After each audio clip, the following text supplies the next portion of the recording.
Namaste, everyone. Christian Long, Life Enhancement Consulting, giving you a big and beautiful shout out on this Tuesday evening here right outside of Mount St. Helens National Park in Washington State. Shelly, Namaste. My body is exhausted. This is definitely a practice, and I'm not the body, I'm not the body, I'm not the body. So, in a nutshell, within the past 36 hours, I've driven about 20 hours. Elizabeth, Namaste. So I wanted to jump on as we're committed to giving each and every day of this healer's journey. Got me a rock. Get you a rock. I was like, you got a rock? Like marriage? That's awesome. Good evening, Elizabeth. So this is funny. Some of you have been following what happened on Facebook. You saw the pictures of the blowout of the tire, and it's actually really interesting how that materialized. So last night, after I was finished doing a healing with a client in Sun Valley, Idaho, I was driving back to my campsite, and then something just dawned on me and said, hey, wait a minute. Why not get on the road earlier instead of later? Why not pack up your tent setup and then just drive? I had a 10 and a half hour drive from where I was in Idaho, Sun Valley, Idaho, to go all the way to Mount St. Helens in Washington State. And it was like 10 and a half hours. And I go, all right, let's just do half of it, right? Let's do half of it. So I packed up my gear. Took me 9 minutes. You heard that correctly, ladies and gentlemen. It took me 9 minutes to pack up my tent, sleeping bag, meditation cushion, chair, make sure there's no debris anywhere in the campsite, put it in the car, and get on the road within 9 minutes. I'm pretty proud of myself, I'm not going to lie. So, Namaste. So, end up making the drive. And as I'm driving out of Sun Valley and going into Haley, Idaho, the sun is beginning to set, and the sun sets around 8:30, 8:45 in this area, and it's beautiful. Like, I'm going to post some pictures intermittently throughout on Facebook. Beautiful. The oranges and the golds and the pink and the violets. It was breathtaking, right? And so I'm driving and I'm listening to some podcast, getting my groove on. Everything is going well. But the whole time, something told me that something's up with the tire, something's up with the tire, something's up with the tire, right? And that the little light came on. But that light, you know how lights come on and off in cars? You're like, whatever, I've had that light on since the 80s. It's never affected the car. It was one of those things. But something told me that it's not, the light just isn't coming on. There's something going to happen. But I'm like, whatever. So I'm driving through Idaho. I enter Oregon. And it's around, I'm going to stop driving around 1 o'clock at night or 1 o'clock in the morning and get a hotel room and then continue my journey the next day. So I'm driving through Oregon. It's pitch black. It's around 11:30, almost midnight. And then all of a sudden, I'm in the fast lane. I'm always in the fast lane. You know what I'm saying? I'm in the fast lane. And then I start hearing the tires sounding different. And I go, well, maybe it's the pavement. So let me get into the slow lane, right? And there's no one on the road, which is kind of weird. Nobody on the road on a Monday. No one was on the road. It was a highway, right? So I get into the slow lane, and then all of a sudden, bam! Like a shotgun sound goes off, and I go, oh, the tire. So I'm thinking, nuts. All right. So then my mind, we pull off the side of the road, my mind going, all right, what are we going to do? How are we going to do this? Who are we going to contact, right? It's a rent-a-car. Yvonne, Namaste. It's a rent-a-car. And so I'm like, all right, what's roadside assistance? What's that going to be covered? This, the tire, everything, right? So I'm calculating, because that's my ninja power, is active intelligence, as Grandmaster Cho Koksui would say. Active intelligence. Reaching your target in the shortest period of time using the least amount of resources as possible. Zach, Namaste. What's up, 65? You keep telling people that. You hear me? Not a mile over. So we're going along, right? Making it happen. Pull off the side of the road. Call up the place, and the girl says, okay, we can get you there. Now, I'm going to show a little bit of my car ignorance. Forgive me for all of you car enthusiasts, for all of you mechanics. This goes to show you that I have a very niche specialization in my life. Energy healing, meditation, and practical spirituality. Outside of that, I'm pretty stupid, okay? Or I'm pretty ignorant, right? Ignorance means not knowing something, right? So we're all ignorant about all things to a lesser greater degree. So I said to the girl, I go, all right, well, where do I bring the car? I'm sorry if the table is shaking. I'll stop touching it. I said, where do I bring the car to, to get the tire fixed and get back on the road? And keep in mind, it's midnight. Nothing's open. And she goes, well, where are you? Right? She's looking it on the map and she's coordinating everything, longitude, latitude. And she goes, well, you can go 30 miles backwards. And I said, but that 30 miles is not the direction of where I'm going. It's the opposite direction of where I want to be. And she goes, well, where are you heading? And I said, well, I'm heading to Mount St. Helens. And so she looks on the map and she goes, well, you can go to one, but it's 158 miles away. And I go, 158 miles away, huh?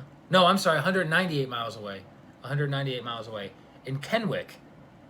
I think it's Kenwick, if I'm pronouncing it right. So Kenwick, Washington. And I was like, all right, fine, let's do it. So I wait an hour and 15 minutes for the guy to come out to fix the tire. And he goes, wow, that tire really disintegrated. I go, yeah, it really did. I'm glad I'm alive. And he goes, you pulled over at a perfect spot because further up the road, there's not much space for you to pull over. And so you would have been in traffic. Luckily, that happened. And luckily, there was no one on the road. So I asked the guy, because the girl was telling me, you can only drive at 55 miles. And I was like, so wait a minute, the donut tire, the temporary tire that I have to go from where I am and 198 miles away, I should only be driving that for 55 miles? I go, how is this going to be possible? And I go, I know people who drive donut tires for months, and it's way more than 198 miles, so I couldn't figure out what she meant. Well, talked to the tow truck driver, and he goes, no, it means you don't want to drive over 55 miles an hour. You can drive it for a period of time, a long distance, but you can't drive it over 55 miles an hour because the tire heats up and then it will blow. And I was like, oh, got it. I don't want that to happen. Perfect. Okay. So he ends up changing the tire from start to finish in about 10 minutes, maybe even less than 10 minutes. There's a theme of things being less than 10 minutes. Break down the campsite, 9 minutes. Fix the tire, 9 minutes. Right? We're kind of on a roll here.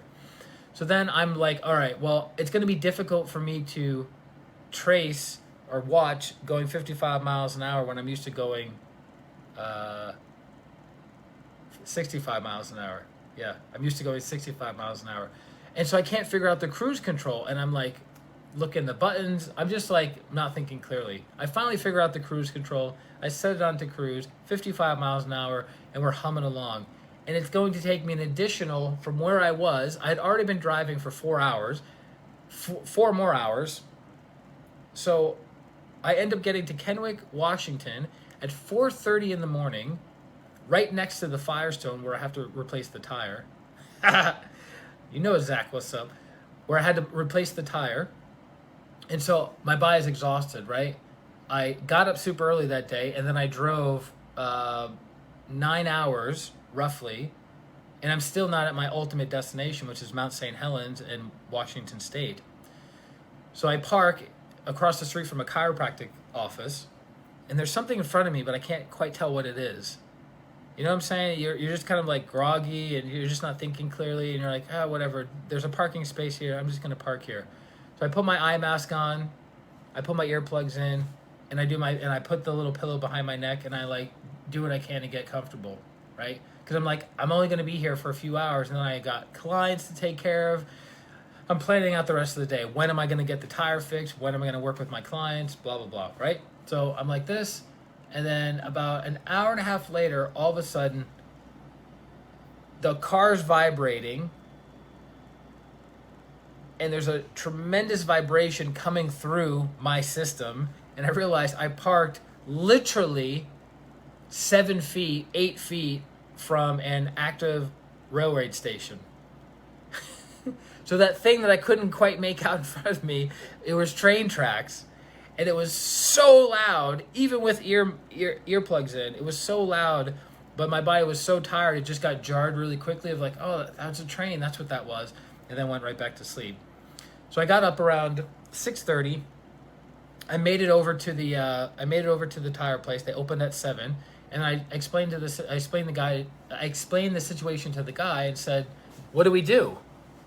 What do we do?" And he goes, "All right, well, let me check it." He goes over, he runs the VIN, looks at the tires, looks at the blowout tire, blah blah blah, and he goes, "All right, we're gonna replace all 4." And I was like, "Sweet," because the company is responsible for replacing all 4. I'm not responsible for replacing all 4. So I was like, "Thank you, master. Yes, master. Thank you, master. Yes, master." Super, super grateful. So then I said to him, I go, "Well, how long is this going to take?" He goes, "Oh, about an hour." So it took about an hour and a half. It didn't take 9 minutes. It didn't take 10 minutes. It took about an hour and a half. So I end up, before I leave, I kind of like the vibe of the area, but there's something about the area I can't put my finger on. And so he's talking to me, and he goes, I ask him, I say, "What is this town known for?" He goes, "Oh, you didn't know what this town is known for?" I go, "Not a clue." He goes, "This is the place where they built the atomic bomb. The Manhattan Project, this is the town." I was like, "No way. Really?" And I went onto Wikipedia and looked it up, and surprise, surprise, it's one of the cities of the Tri-City area in this part of Washington State. And I was like, "Well, leave it to me to find the place. Leave it to me to randomly find the place where the atomic bomb was created." Never been to this part of Washington. I've only been to Washington 2 times in my entire life over the past 25 years. This is the 3rd time.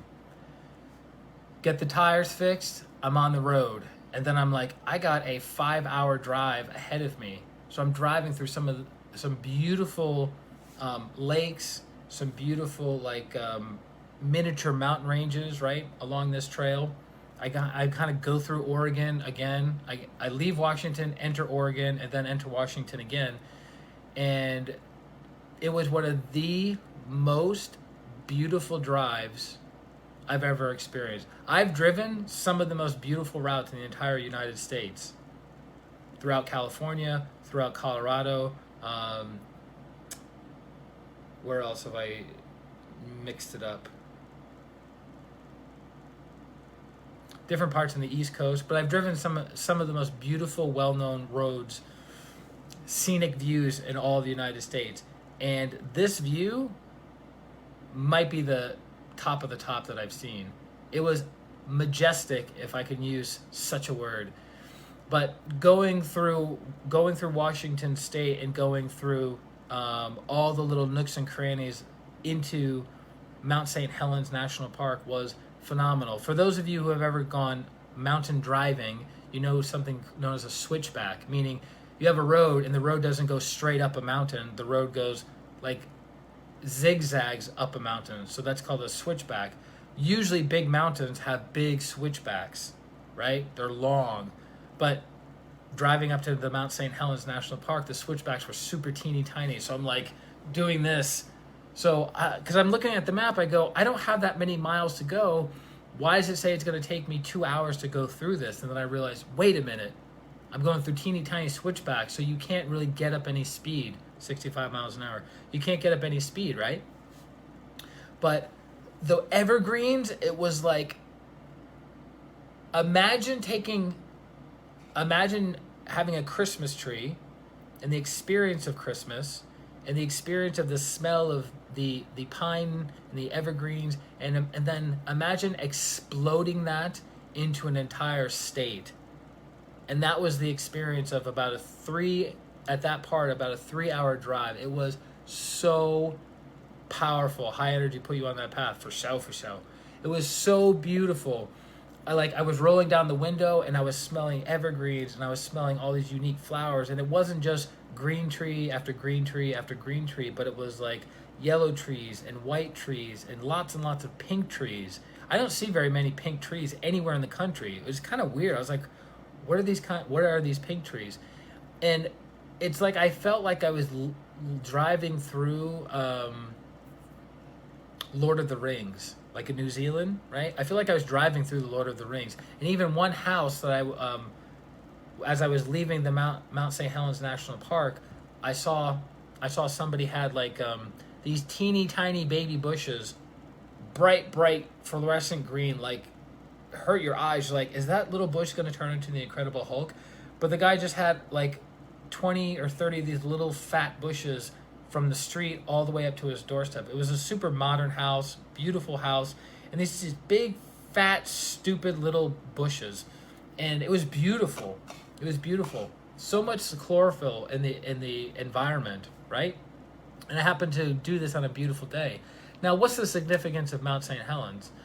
Well, since I was a teeny tiny kid growing up in Rhode Island and then moving over to Massachusetts, there was a Time magazine cover of Mount St. Helens. So Mount St. Helens was an active volcano that exploded in 1980.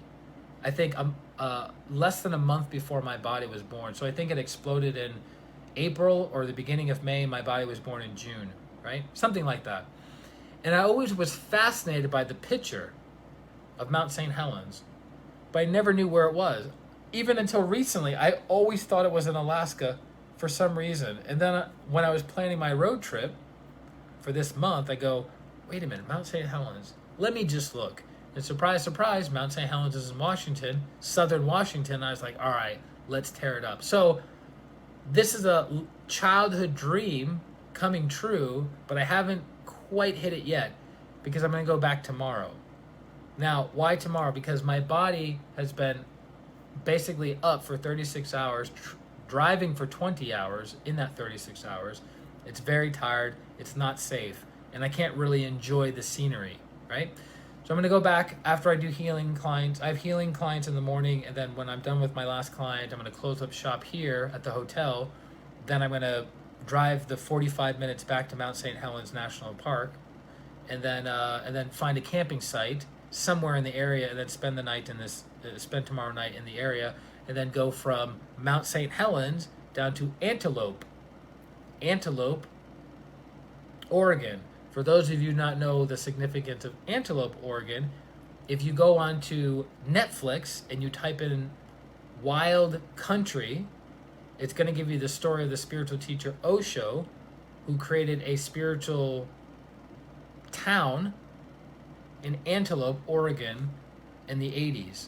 And so I want to see what it looks like now. I have an idea of what it looks like now. It's no longer owned by the spiritual organization of Osho. It's owned by a Christian organization.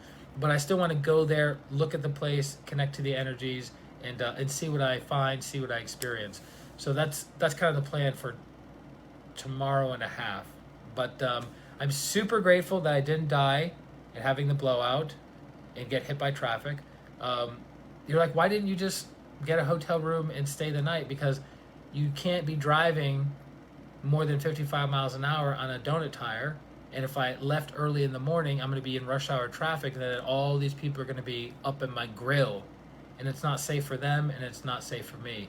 So I was like, well, let me just drive as much as I can to the night to get to the Firestone in the morning. So didn't die. Super grateful for that. Got 4 brand new tires that I don't have to pay for because they have to upkeep their car. So I'm super grateful for that. I got to go partly to Mount St. Helens, but the drive through Washington State was absolutely magnificent. Magnificent. I've driven on Pacific Coast Highway.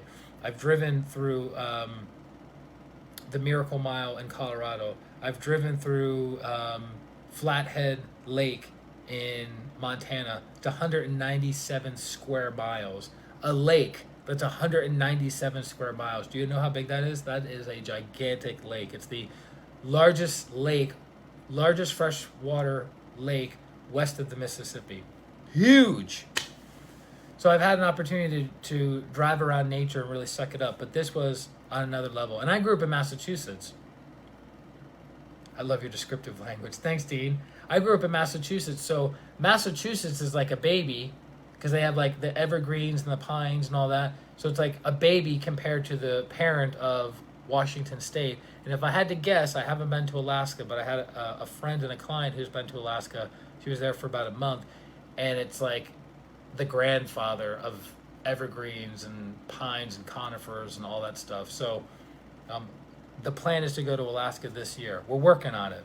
We're working on materializing it. So be it, so be it, so be it. So that's it. That's what I want to jump on with you guys and share with you. But I think I was being divinely guided to just leave my campsite last night because I planned on staying at that campsite for one more day and then leaving in the morning. But something told me for some reason, no idea why, just said, hey, just pack up and go. Because how do I put this? Autonomy is one of the most important things in my life. And so it is. Thanks, Dean. Autonomy is one of the most important things in my life. What's autonomy? It means you have control over your life. That is, without a doubt, hands down, the most important thing in my life. Being able to come and go as I please, do as I please. I'm never about stepping on other people's toes. I'm never about disrespecting other people. But I love having autonomy. If I want to get up and go here, I can do it. If I want to stay here longer, I can do it. If I want to, whatever. So having that autonomy of like, wait a minute, hey, I'm on an adventure here. I want to explore. I want to see new places. I want to make it happen. I don't have to stay at this campsite 2 days in a row. Like, who's making the rules, right? Because most people, my experience with camping with people in the past, they go, well, we spent all this time, money, and energy to come to this site. Let's stay here as long as possible to really soak it up. But it's like, hey, if it's not fun after a day or two, who's making the rules? You, the autonomous person, is making the rules, right? So we kind of forget that. We fall into a rut. We fall into a rut. I remember a business guy used to say, he used to define a rut as, if you haven't changed the time that you've woken up in 3 years and you know how much you're going to make within $5,000 each year, you're in a rut. And I was like, that's an interesting way of looking at a rut, which that's definitely not the case in my life, right? So all I'm doing is sharing my experiences, my road trip with you guys. I appreciate your feedback, your comments. Thanks for liking the pictures. Thanks for sharing the streams, because hopefully other people will get value out of it. I tried to integrate Grandmaster Choa Kuksui's teachings of pranic healing, Arhatic yoga, the 5 virtues along this path, because I could have lost my stuff when the car blew a flat, which I would have 5 years ago. It would have been overwhelming to me, right? But because I've developed my spiritual muscles, because I've worked on character building, because I've done purification over the past several years religiously, it's like my body is able to relax. My body's able to go with the flow and not be so rigid and tight and like, this is ridiculous and why does this happen and this is so unfair and I don't deserve this and yada, yada, yada, right? We do the pity party thing, which is not necessary, right? The more we feed it energy, the more we stay stuck and the more we regret and the more time we waste and all these other things. It's like, okay, flat tire, what do? How do we handle it efficiently, effectively, and calmly? Easy peasy. Which is interesting because Sat Chitananda, a great spiritual teacher who actually was the spiritual teacher who, how do I put this, kicked off Woodstock in the late 1960s, 69. Sat Chitananda, he was the one that started the initial prayer and meditation for Woodstock. He did a commentary on the Bhagavad Gita, and in the Gita, which is a 5,000-year-old text, it says, under no circumstances is your inner peace to be disturbed. So your whole life is dedicated to anchoring yourself in peace, anchoring your consciousness in peace. So no matter what external circumstances are happening with your health, your career, your money, your business, your relationships, right? Personal, professional, your inner peace must be maintained, which that's a lifetime practice, right? What's the point of studying spiritual teachings and meditation and yoga if you lose it at the smallest things? Like somebody spills. There's a funny story that that people were sharing with Master Choa, or about Master Choa, that he was in a restaurant one time and he was teaching, because Master Choa was always teaching. He was teaching in class, he was teaching during the breaks, he was teaching outside of class. Master Choa was he incarnated to teach. He was always teaching, right?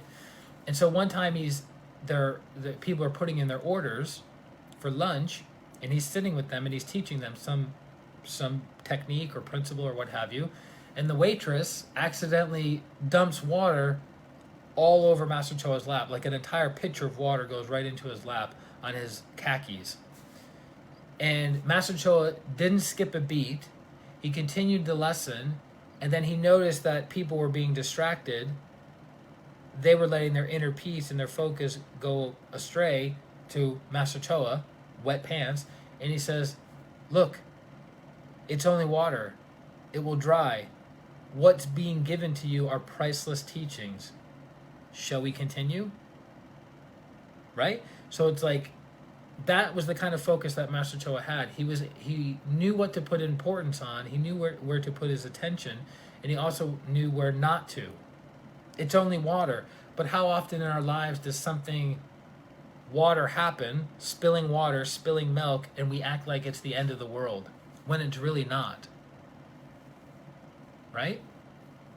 So the faster we can have those realizations that it's all water, it's all milk, the faster we can move our lives forward, the higher we can go. Does that make sense? See, I knew I'd integrate some teaching of Master Choa's into this share tonight. So I have some administrative work to do. I have some cleansing to do. And then I'm going to get to bed early tonight because my body's tired and I have an early day tomorrow with clients. But I'm grateful. Check this out.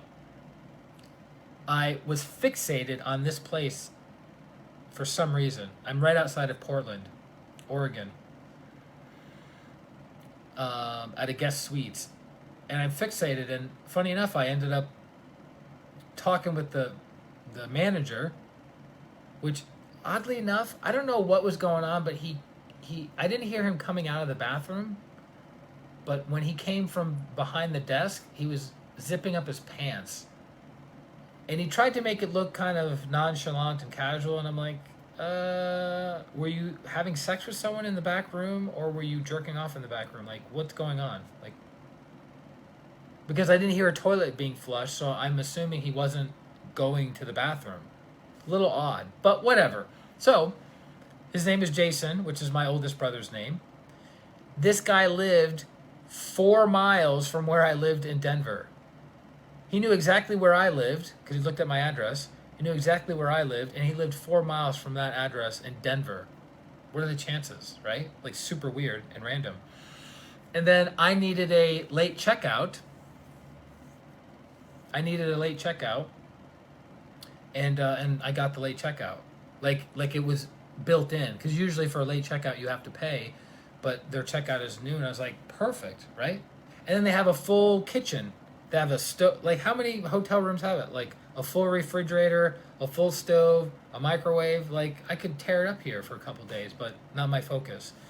But I will say this, if I can be candid with everyone in this stream. I've spent most of my life, since I was 15, 16 years old, most of my life traveling alone. And so I was recently in a relationship, and I had a lot of assumptions that this person was the one.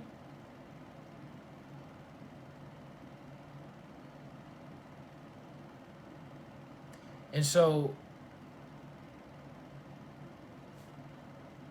when you think you got it, when you think you're in the pocket of like, this person's the one, this is the person I can build a life with, this is the person that I can have adventures with. Because for me, I'm all about experiences, all about it. Love adventures.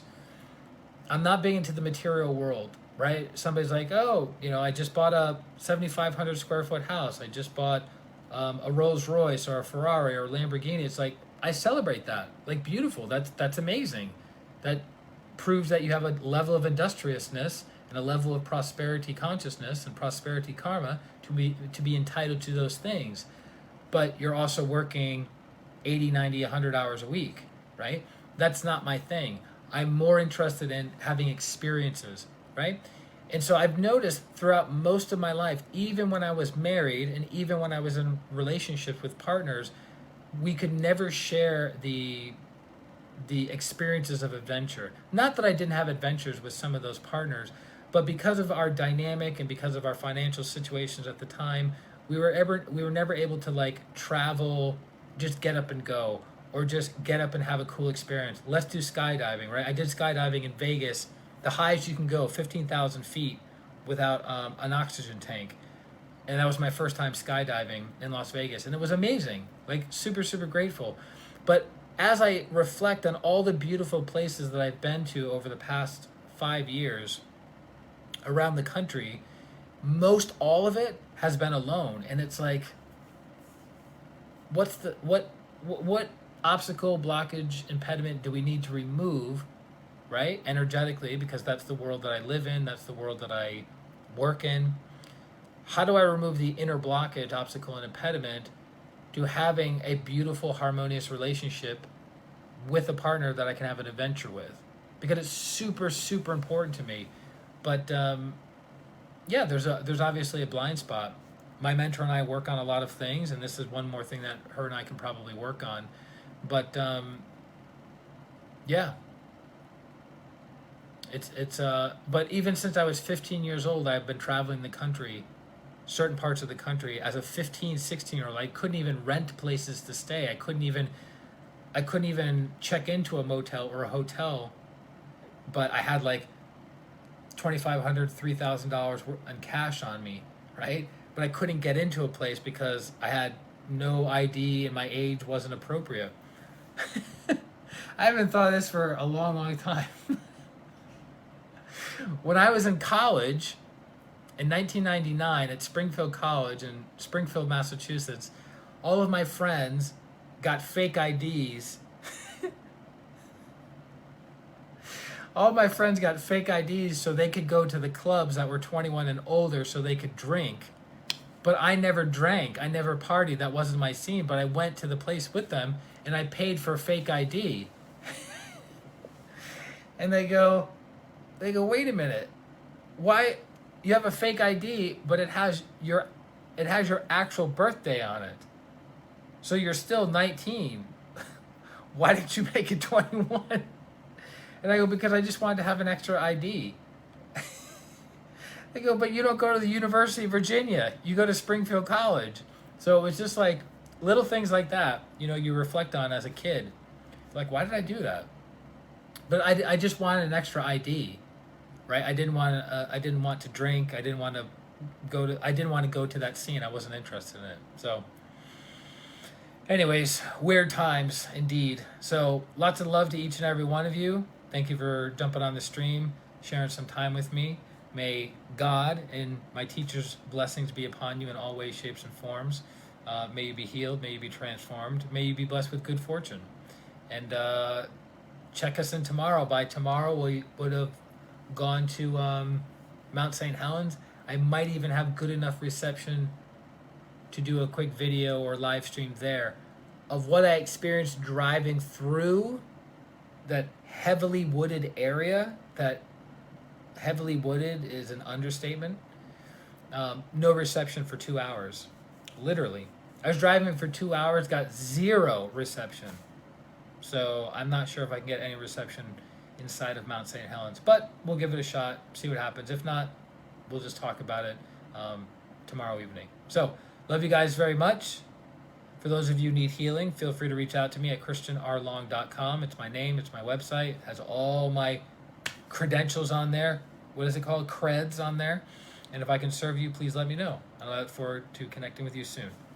Atma, namaste. Bye-bye.